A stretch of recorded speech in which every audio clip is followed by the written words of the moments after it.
Brilliant. So for those of you who don't know me, I am Sadie. I am the Hebridean Whale and Dolphin Trust's Education and Sightings Officer. So I get to go around and work with lots of schools. I get to get teenagers out on Silurian, learning how we do surveys. And I'm the one behind the computer screen, verifying your reports with an amazing team of verification volunteers as well. So you might recognize my name, you might recognize a few other names that might be on the call tonight as well, emailing you just for a few clarifications on some sightings.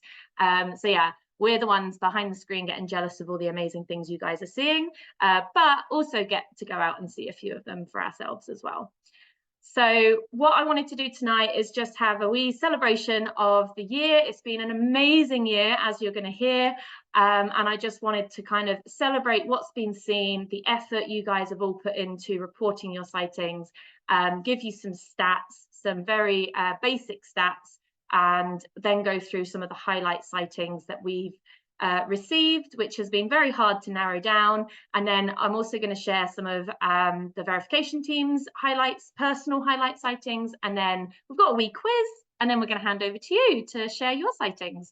So yeah, hopefully it'll be a really nice evening. It's going to be about an hour, but I'll admit I go off on tangents, so it'll probably be longer than that, but I'll try not to take up too much of your evening. So the first thing is I want to say a massive thank you to everybody here and every single person that reports their sightings to us, because this year has been a record-breaking year for sightings. For the first time since 2017, when we launched Whale Track, we've had over 10,000 sighting reports come in just 1 year. Now, to put that into context, I think we've got just under 40,000 sightings in total since 2017. So 10,000 in 1 year is amazing. So well done. I am like blown away by that. And that is also from our record number of reporters in a year. We've had over 1,070 people reporting this year. So it's absolutely incredible. So thank you so much for all your effort and reporting your sightings to us. So I'm going to show you a few maps because I love a map, and I think it shows it a lot better than what I can explain, just how much effort has gone into this year. So this map was pulled together. So this map shows January to November. So it doesn't include December because we've only just, well, I was going to say we've only just started December. We've really not. We're halfway through, but you know, it doesn't include December, but it really does show you kind of what's been happening this year.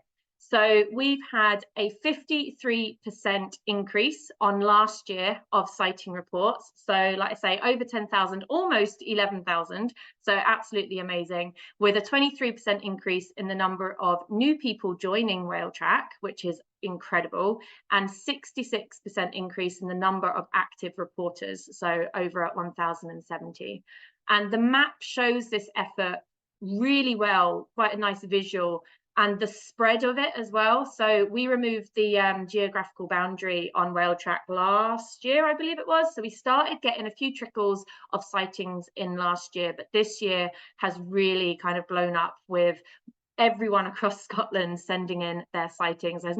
There's almost no coastline that hasn't got a wee sighting dot on it. So that is fantastic. When our science manager put this together for me the other week, I couldn't stop smiling for so many days, and I just kept looking at it. So this shows you, the blue is the at-sea excursions, the yellow is the land-based watches, and the orange is the casual sightings. And we will have a look at that in a bit more detail when we break up the maps a wee bit. So this first map shows the casual sightings. These are the opportunistic reports. So, you know, you're just wandering along and then you see something and you report it to us. We received our highest number of casual reports than any other year this year. And this was, like you can see, all across Scotland. We had a lot more reports coming in from the Clyde, from the Kintyre Peninsula, and then even some on the Northern Isles in Orkney and Shetland as well. And then this map shows us the effort-based reports, so the at-sea excursions and the land-based watches. And although you can see from the stats that the excursions has decreased a little bit from 2022. It is still actually higher than it was post-pandemic years. So we are still doing really well with the excursions. I am trying to encourage more. So if any of you are boat operators or use a ferry, please do excursions, because yeah, the excursion data is really useful, that effort-based data. But land watches has increased immensely this year. It's kind of tripled in the number of land-based watches people are doing, and the areas that you're doing it as well has increased. So obviously there's a lot around Mull because the team here are doing a lot of watches. We have our seasonal volunteers doing lots of watches from some of the whale trail sites, but we're getting them from across Scotland now. There's even some in Shetland, which is just amazing. So yeah, these maps really show you visually just the amount of effort everyone is putting in to reporting their sightings. I also like to include the stats on photographs, especially with the launch of our new minke whale catalogue. Photographs are hugely important when it comes to sightings. The kind of gold standard is effort-based with a photograph. That means we can verify the sighting to the highest level. We can confirm the species. We could also potentially use the photograph to do some form of photo ID if it's for the priority species that we do that for. And this year we have increased the number of photographs being submitted by over 100%, which is just amazing. And that is incredible when you think that last year we'd increased it by 67%. So the number of pictures everyone is sending in is just increasing year on year. So thank you so much. Please keep sending in your pictures. And if you have any historic pictures of minke whales, we would love to see those, because we have just released our minke whale catalogue for the West Coast, and it'd be great to see if there's any historic pictures that we haven't got yet that could maybe fill in some of the blanks for some of the individuals that we have in the catalogue. So I'm going to dive a little bit deeper into the species now. Now, throughout the year, during the every quarter, I send out a newsletter and a sighting summary blog. So some of you might know, if you've read the blogs, kind of what species are our top 3. But it's basically the harbour porpoise, common dolphin, and the minke whale. Nearly every season they take the top 3 spaces on the podium, although the bottlenose dolphin did still, I think, 2nd place at one point, but bottlenose dolphin has come in 4th place by the end of the year. So yeah, pretty consistent throughout the year, and you can see that we've had a really good number of different species. 17 different species have been reported to us, and I believe all but the striped dolphins have been verified as well. So they are species that we still need to kind of verify the sighting of. But all the other species have been verified. They have been spotted. So yeah, that's an incredible number of species that have been reported this year. It is important to remember that the increase in sightings, so like the 10,000 that we've got, and even the increase in some of the species, does correlate with the geographical boundary being removed. So that will have an impact on the number of sightings that we're getting, because more people from across the country, from across Scotland, can send in their sightings, and we do occasionally get sightings from England as well. So yeah, not all of these sightings will actually be from Scotland. We do get a few trickling in from England, but it's just always good to kind of be aware that even though these stats are amazing and they're increasing, it's not a complete direct comparison with previous years, because we are getting them from a wider area now. So let's take a look at another breakdown of month by month. And I have included December last year in this, because I always do these sighting celebrations in November, and I don't want December to always be missed out. So I'm including December 22 in this one. And as you can see, it is kind of similar to last year. There's a steady increase in sightings throughout the summer months, with that peak in August, which is understandable. We've got a lot more boat operators out. We've got a lot more people visiting the area. We obviously have a lot more animals in the area. The migratory species are back. And it's much nicer conditions. There's more people out. There's longer daylight hours. So it's understandable we get a lot more sightings throughout the summer months, and less throughout the winter months. However, I'm really pleased to see that actually the sightings over the winter months this year have doubled compared to 2022. So that's fantastic, because one of the things we were trying to encourage was year-round watching, year-round reporting, because as much as we have a vast amount of information for the species in our seas in the summer months, it'd be great to get more of an understanding of what's happening in our seas throughout the year. So for that, we really need to get sightings throughout the winter months as well. So it's great to see that we are getting more people reporting, but we are doing another push this year for more winter sightings to come through. So we have launched our social media campaign, Embrace Your Wild Side, and it should have a D there because it's a play on wild. I've had to explain that to a few people, so I wanted to make that clear. Embrace your wild side. So we're basically asking anyone to get out, do a minimum of a 30-minute watch from anywhere, as long as you can see the sea, and report what you see or what you don't see, because this is effort-based data. So even if you don't see anything and you just enjoy being outside in the crisp winter air, and yeah, breathing in that fresh air and watching the sea, even if you don't see anything, we still want to know. It's still really valuable data. So yeah, if you do a watch, we'd love for you to share a photograph of you doing a watch, and you can share it on social media, you can email me it, and then we can share it and encourage more people to do watches over the winter months.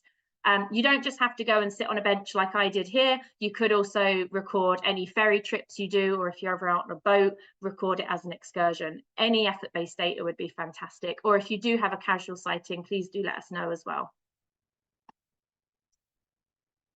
Okay, so we're going to have a look at our sighting highlights for 2023. So as I said, we have had a very large number of sightings come in, over 10,000. So it's very, very hard to narrow this down. I usually try and narrow it down to 10. I haven't been able to do that. So I'm just going to get started and see how we get on. But I think there's about maybe 12. So I think I've done well still. But yeah, we'll see how we go.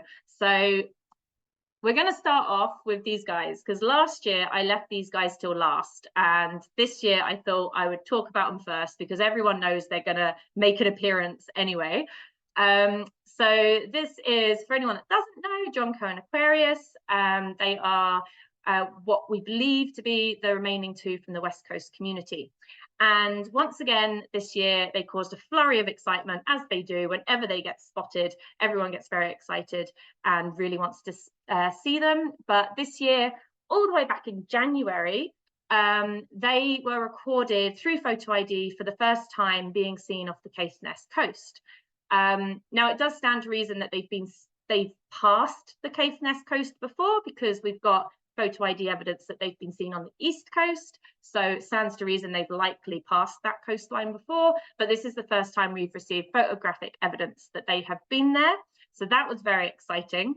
So they were initially reported of Libster through social media by Colin Bird, and then they were subsequently reported through Whale Track by several reporters, and then got sent some images as well. So yeah, always really exciting to see these guys, and even more exciting when they end up turning up in a different area than what we've had them plotted on a map before. So that was really cool. And I always like to kind of give the stats for these guys, because everyone's always interested. They've been seen, confirmed to have been seen and reported a total of 24 days between January and November. We have received other reports, but unless there's a photo and it's actually officially confirmed, I haven't included those days. So these are the days they've definitely been confirmed with a photograph. And they've been seen this year in the Hebrides, Caithness, and also in Ireland. So the last few years they have been getting seen in Ireland quite a lot. So they have spent a few days over in Ireland as well again this year. The last time they were seen as well, it's always a question that we have recorded, is in Loch Boisdale, which was South Uist, and that was the US Sea Tours posted a video of that on social media a few weeks ago. I'd have to double check when that was, but it wasn't that long ago. Okay, next we are still all the way back at the start of the year with our wandering walrus that caused a lot of excitement as well. It was a very exciting start of the year. So Lorne McRae came across a very surprise sight of a walrus on, I'm not even going to try and pronounce the island, so I'll get teased by many people if I do, but an island that makes up part of the Treshnish Isles, this walrus was spotted, and it was there, I believe, only for a day. It was only spotted for a day, and then it disappeared, and I don't think it was seen again. So yeah, that left everyone kind of wondering, you know, why it was here, where it was going to turn up next, and yeah, when we're going to see our next walrus. So it is important to again point out here, although we are getting more, it's getting more common that we're seeing these more unusual species in our waters around like the whole of the UK. It is important that long-term monitoring continues, because that is the way that we can work out if these sightings are anomalies or if actually they are trends. So yeah, it's really interesting when we do get these more unusual species turning up in our waters. Okay, the next report is another killer whale one, and I'll admit there's a few of them this year. I didn't actually have many in my celebration last year, but there were a few standout ones this year of killer whales, so I had to include them. So this one came in from Lindsay at the Hebrides Cruises. They had an incredible few days. Like, this is a screen grab of their social media post. They'd had humpbacks, and then they came across the 19s pod, which included the matriarch Musa.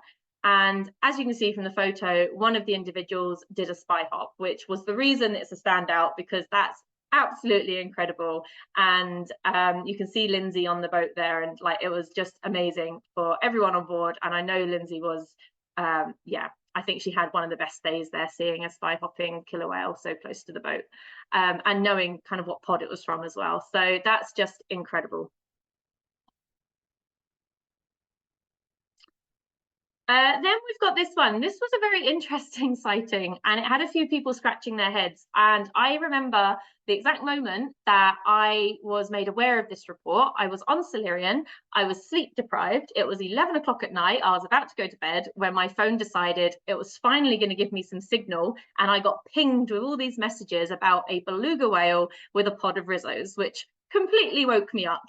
And I was sitting there trying to get signal to see all these photographs, because obviously amazing.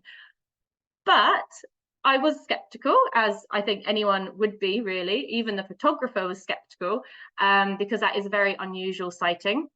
So I sent it to the team, we investigated further, we chatted with the photographer, and actually it turned out that what looked like very, you know, very clearly a beluga, apparently, was actually a kind of trick of the light. So basically, it was an illusion that was created by the water distorting the image, and a perfectly timed wavelet which was refracting the head, which made it look like this really bulbous head like a beluga.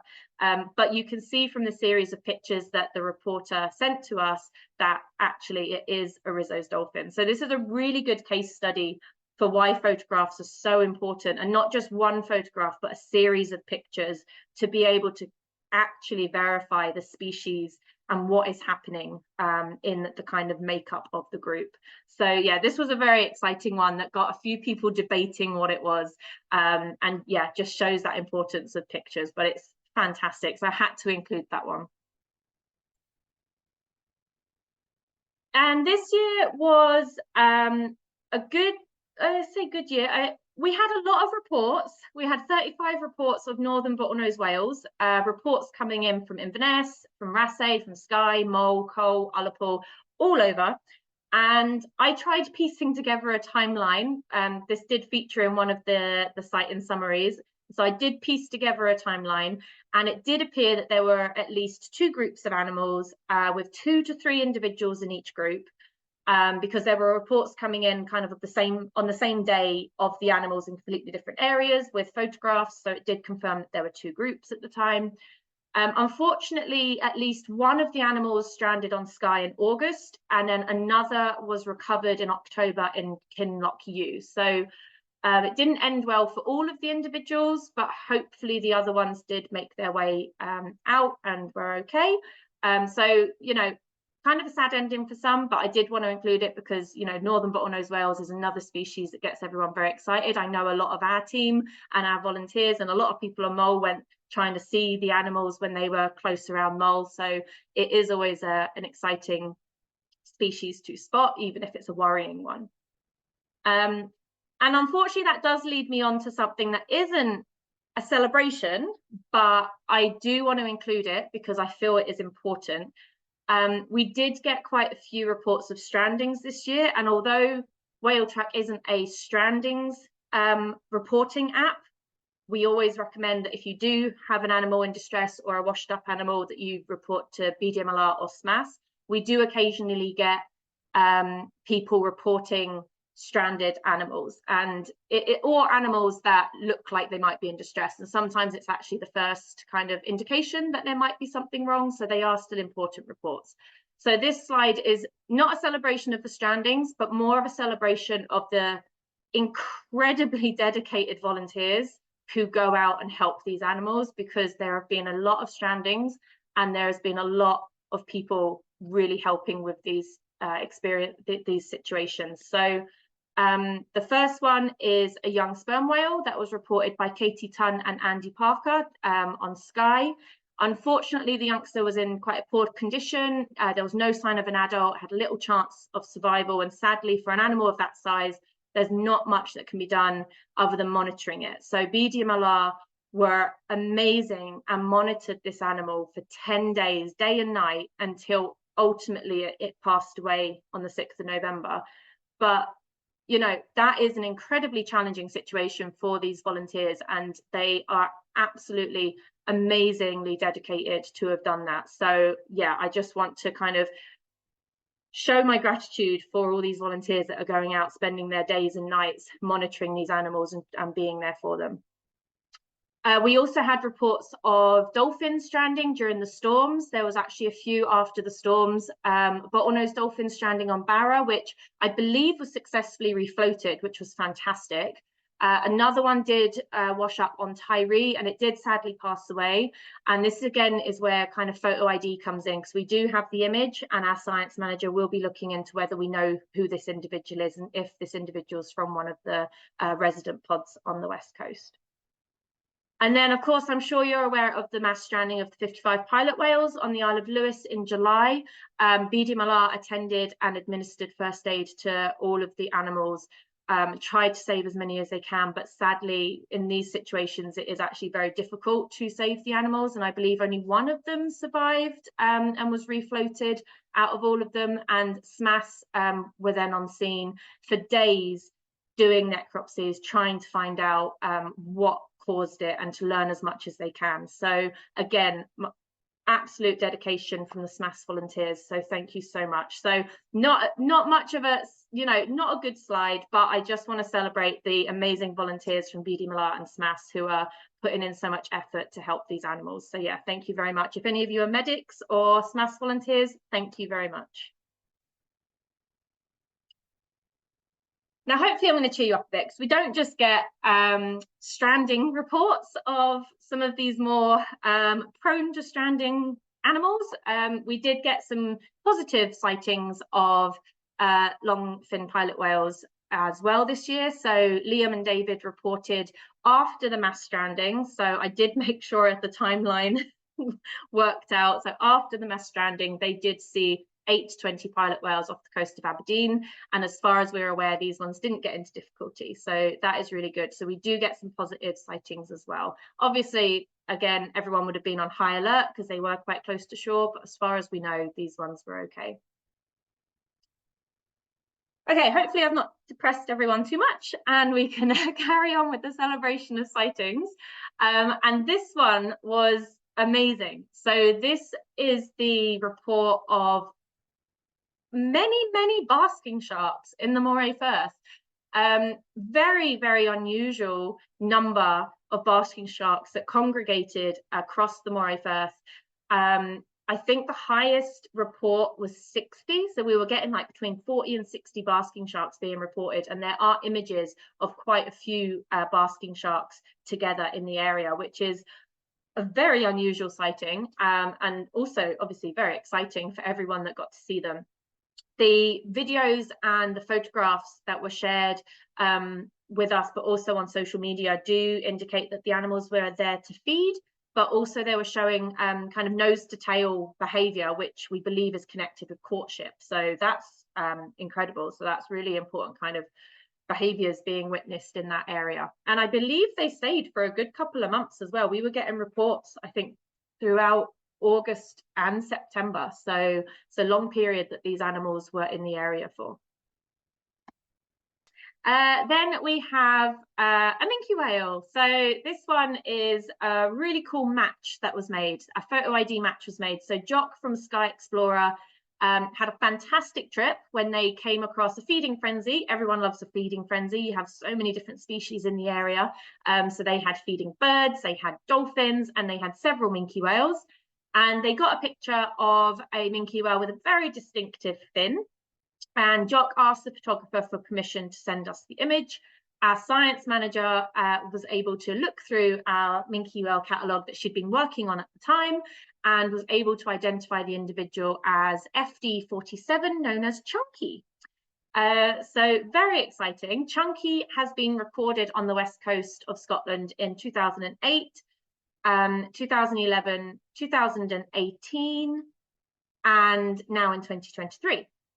So this really is a good case study again to show that even though there's long gaps between sightings of some individual animals, it's not necessarily that they're not still coming to our seas. It could just be that we've not seen them or got a photograph of them to confirm that they are coming. So yeah, Chunky is a really good case study of these really long gaps, but actually, again, historic images, you know, you might have a photograph of Chunky that will actually fill in the gap and show us that, you know, they have been coming to the area in years that maybe we don't have records for. And then we've got this one. Now, you know, this isn't like top quality photography, but it doesn't matter because this was very exciting. It's not often we get confirmed sightings of Atlantic white-sided dolphins. They are one of the species that are rarer to see. Like, we do see them, but they're less commonly seen than all the others. And it is one of the species that when we do get a report of them, we do ask for more information from the reporter. And that's because they are very regularly confused with common dolphins, which is very understandable. They have very similar markings. So we obviously went to the reporter. So Neve sent in the report of Atlantic white-sided dolphins, leaping out of the water. They were doing fast swimming, and we asked for some more information. And amazingly, she was watching from land and she got this photograph. So she sent it in, and this is all we needed to confirm the species, because you can clearly see that kind of yellow-grey coloration on their tail and that chunky tail stock as well. So very much not a common dolphin. Their tail stocks are a little bit more slim. So yeah, really good photograph to be able to ID that these were Atlantic white-sided dolphins. So we do get them, just not as often as we would get the other species. So if we do ever get in touch with you asking for clarity on a sighting, it is just to make sure that we've got the right species down and we can really confirm the information. So yeah, thank you very much, Neve, for that fantastic photograph. And I said there were a few killer whales. This is the last one, I think. So this one actually comes from the Northern Isles. So like I say, we've been getting a lot of sighting reports from across Scotland, not just the West Coast. So you can see that we're getting some fantastic ones as well. So we've got Neil from Orkney sending in this beautiful picture of killer whales back in August. And then Tanya, she was doing a watch from land. I will admit this photo is not from the watch from land. This is a casual sighting, but she was doing a watch from land and she was watching for 2 hours. Amazing effort, like absolutely incredible effort. 2 hours of watching, and she watched a pod of 8 killer whales that were around for, I think, a good hour and a half of that time. And earlier on in the month, which is where this picture comes from, is of potentially the same pod, but killer whales that she'd seen in a similar area. So yeah, just absolutely fantastic also to get that effort-based data. So effort-based watch with killer whales is amazing. Then I haven't got a picture or the video because it's on the Shetland Orca sightings page. So if you haven't joined the Shetland Orca sightings page, I'll kind of describe it for you. But if you are on it and you've not seen it, do go and have a look. But Jamie McAllister reported an incredible sighting of 20 killer whales off the east coast of Shetland, feeding from the nets of a pelagic trawler. And John Irvin shared an amazing video of this encounter, and it was amazing. Like, I watched it a few times because it showed just a huge pod, an incredibly large pod of these killer whales, and they were feeding and they were tail slapping, and there was even a spy hop. There were youngsters, there were adults, there were males, females. It's a really, really cool video. So yeah, if you are on that Facebook group, do have a wee look because it is worth a watch. And then this year also, we had a lot of record-breaking stats this year because we had our highest number of sightings of humpback whales as well. So we had 158 sightings of humpback whales, which might continue to go up before we reach the end of the year, who knows? And they came from all across Scotland. So we've got pictures here from like the north of Scotland. I believe there's one from Inverness, and there's one from I think around the Clyde area. There's also one being spotted recently in Edinburgh and also up in Shetland. So we are getting these sightings from across Scotland now, which is really exciting. And I believe most of these images, if they are identifiable, the fluke will usually always go to like the people themselves, which is fantastic. Send them to the Shetland and the humpback whale catalogue, which is brilliant. So this is our last sort of like one of your guys's sightings to come through. So I'm ending with our gentle giants, the sei and the fin whales. Again, sightings of fin and sei whales were record-breaking this year. We had 80 reports of fin whales and 15 reports of sei whales, and that's only up until the end of November. That has increased because there was a sei, I don't know if it's still there, but there was a sei whale being reported in Edinburgh in the last couple of weeks, so that will have increased. So that's the most we've received on Whale Track since it launched in 2017. And this video is a really good example of the surface profile of a sei whale, because they just kind of sink. And it's a really good way of identifying the species. It can be, they can get confused with being large minke whales, which, you know, some of the time it is just a large minke whale. I say just, minke whales are really cool. But this is a really good demonstration of how the animal just sinks. And yeah, my housemate was very excited when she saw this video and talked about how it looks like a submarine just sinking. So yeah, that's a good way of remembering what a sei whale surfacing pattern looks like, submarine sinking. And then, yeah, we've had some really, a lot of sightings of fin whales as well. But again, I do just want to kind of, with all of these sort of record-breaking numbers of sightings, I do just want to remind everyone that, you know, long-term monitoring and getting these sightings in year on year is the vital way of finding out if our species are increasing, if the numbers of the animals are increasing, or if it's just that we're getting more eyes on the sea, or if it is just an anomaly in that year. So, you know, continued monitoring and then comparing the sightings data throughout the year and getting that effort-based sightings data throughout the year will really help us work out the population estimates for these animals. Okay, so I am almost done, and then we can do the wee quiz. But I just wanted to share some of our team's kind of highlights, Whale Track highlights of the year. There's not because there's not many, there's just not many that I'm going to talk about, because we could be here all day. So first one is, so this is a porpoise. I said a porpoise at the start would be one of our highlights. And one of my verification volunteers, Sharon, and I were out paddleboarding, and we had a harbour porpoise just kind of poof 60 meters from the board and just sort of surface a couple of times and then disappear. And I think when you're on the water, especially when you're on the water on like a kayak or a paddleboard and you're really close to the sea, and then you have one of these animals come up around you, it is incredibly humbling and just a really nice moment to just sit and enjoy. So that was one highlight of ours. Another one is, I'm sure a lot of you remember your very first sighting of a whale or a dolphin, or you've helped somebody else get their very first sighting of a whale or a dolphin. And I had a friend come up who lives in Edinburgh, and I said to her, you get amazing animals in Edinburgh, get to the sea. But she'd never seen a whale or a dolphin before. And we went out on a wildlife trip, and I was determined for her to see a whale, and we hadn't seen any whale, and we were almost back in Tobermory, and I was determined, and we finally spotted one in the distance, and it got closer to us, to the point where I haven't got a video of it or a picture, no proof, but it even started surfing the like wake of the boat, which was, I just turned around and just sort of screamed, and everyone turned around, and a couple people saw it, so I was telling the truth, but not everyone did and thought I was a little bit mad.